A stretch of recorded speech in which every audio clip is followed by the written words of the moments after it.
नमस्कारम।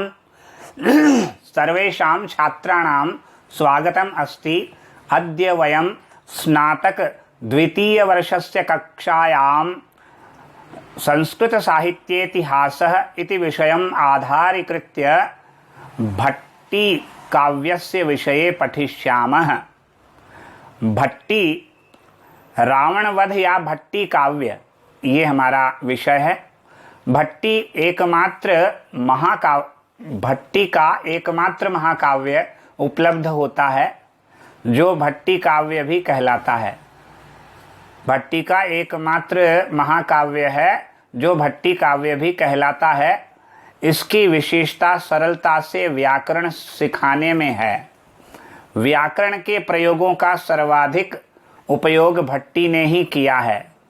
उनका महाकाव्य रावणवध नाम से प्रसिद्ध है। भट्टी ने स्वयं कहा है कि उन्होंने वल्लभी नगरी में श्रीधर सेन नामक राजा के संरक्षण में यह काव्य लिखा था। श्रीधर सेन नाम के 4 राजा 500 ईस्वी से 650 ईस्वी के मध्य हुए हैं। अतः भट्टी का समय अधिक से अधिक 650 ईस्वी तक हो सकता है। सामान्यतः विद्वानों ने इनका समय 6ठी शताब्दी के उत्तरार्ध एवं 7वीं शताब्दी के आरंभ में माना है। रावणवध या भट्टी काव्य 22 सर्गों में समाप्त हुआ है। इनमें रामायण की कथा सरल तथा संक्षिप्त रूप में वर्णित है। मनोरंजन के साथ साथ संस्कृत व्याकरण का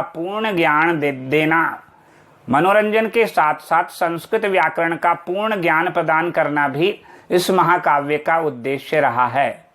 भट्टी ने कहा है कि व्याकरण की आंख रखने वालों के लिए यह दीपक के समान अन्य शब्दों को भी प्रकाशित करेगा, किंतु व्याकरण न जानने वाले व्यक्तियों के लिए यह वैसा ही है जैसे दृष्टिबाधित व्यक्ति के लिए दर्पण। व्याकरण के अतिरिक्त अलंकार शास्त्र के ज्ञान का भी प्रदर्शन भट्टी ने इस महाकाव्य में किया है। भट्टी स्वयं इस काव्य को व्याख्या द्वारा समझने का सुझाव देते हैं। ये हमने संक्षिप्त रूप में रावणवध महाकाव्य के बारे में पढ़ा, जो कि भट्टी द्वारा लिखित है, इसीलिए इसे भट्टी काव्य भी कहा जाता है। अब हम कुमारदास के बारे में पढ़ेंगे। कुमारदास भी एक प्रसिद्ध कवि हुए हैं जिन्होंने जानकी हरण नामक महाकाव्य की रचना की है। तो आज हम दूसरा जानकी हरण महाकाव्य के विषय में पढ़ लेते हैं, जो कि कुमारदास द्वारा रचित है। कुमारदास द्वारा 20 सर्गों में रचित राम की कथा पर आश्रित महाकाव्य है। कुछ लोग कुमारदास को सिंघल देश का राजा मानते हैं। कालिदास के रघुवंश का अनुकरण इन्होंने अपने महाकाव्य में किया है। राजशेखर ने इनकी प्रशंसा में कहा है, जानकी हरणम कर्तुम रघुवंशे सति कवि कुमारदासश्च रावणश्च यदि क्षमः।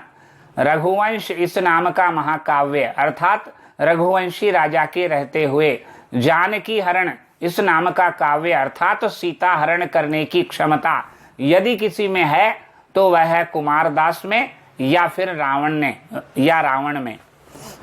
कुमारदास का समय 6ठी शताब्दी ईस्वी माना जाता है।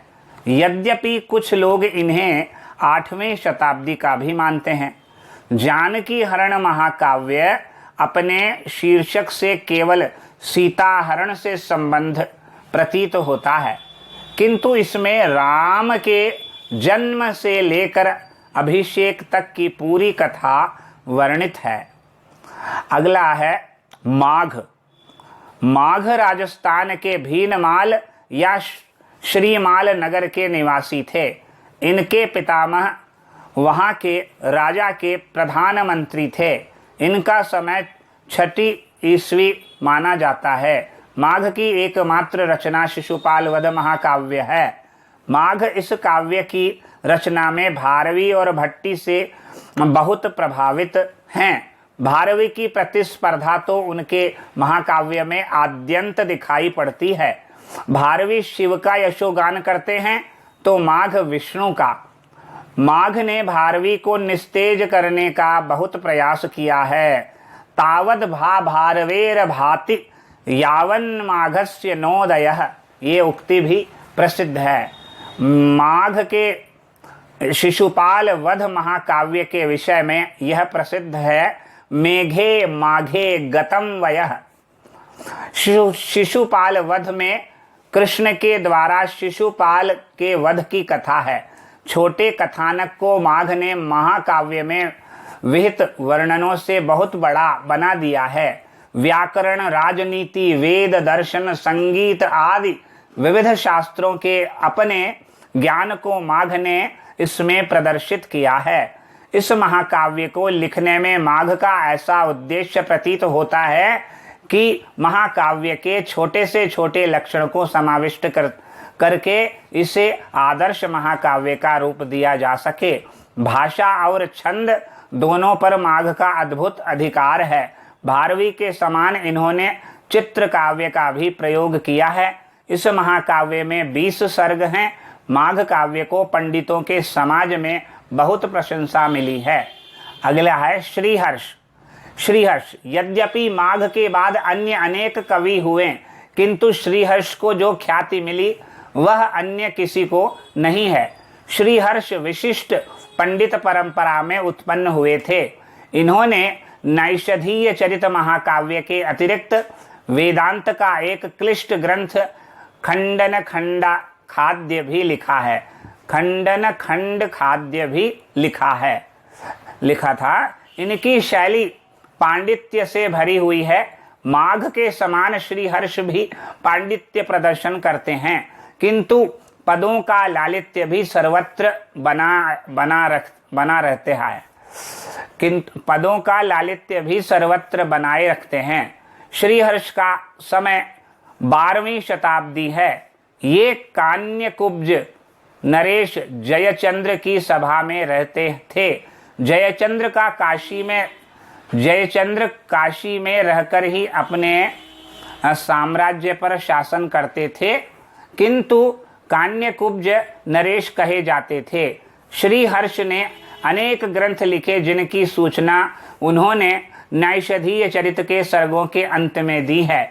नैषधीय चरित में निषध देश के राजा नल के जीवन का वर्णन है। नल और दमयंती के परस्पर प्रेम तथा विवाह की संक्षिप्त कथा को कल्पना शक्ति के सहारे श्रीहर्ष ने 22 सर्गों में फैलाया है। उनके प्रेम में हंस तथा देवता बहुत महत्वपूर्ण योगदान करते हैं। नैषधीय चरित में श्रीहर्ष ने अपने प्रौढ़ पांडित्य का इतना अधिक प्रदर्शन किया है कि यह शास्त्र काव्य बन गया है।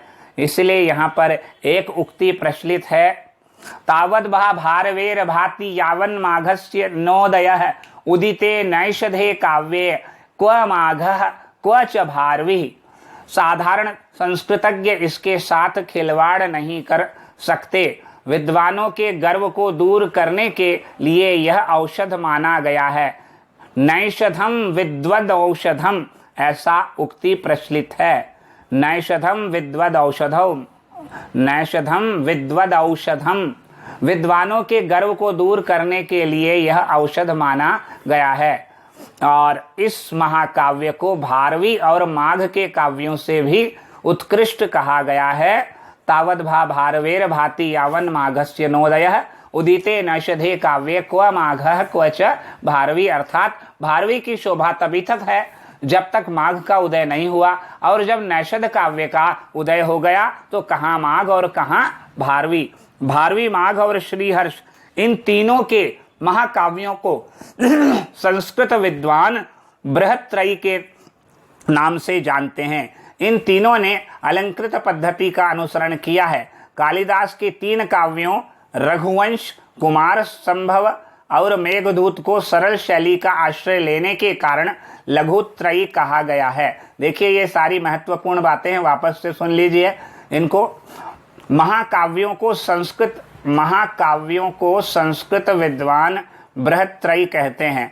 इन 3 महाकाव्यों को जो है बृहत्त्रयी कहते हैं। भारवी, माघ और श्रीहर्ष, भारवी, माघ और श्रीहर्ष, इन तीनों के महाकाव्यों को, भारवी का तो किरातार्जुनीयम, माघ का शिशुपाल वध और श्रीहर्ष का नैषधीय चरित, इन संस्कृत विद्वान इन 3 महाकाव्यों को बृहत्त्रयी कहते हैं। इन तीनों ने अलंकृत पद्धति का अनुसरण किया है और इसके पश्चात कालिदास के 3 महाकाव्यों रघुवंश, कुमार संभव एवं मेघदूत को सरल शैली का आश्रय लेने के कारण लघुत्रयी कहा जाता है।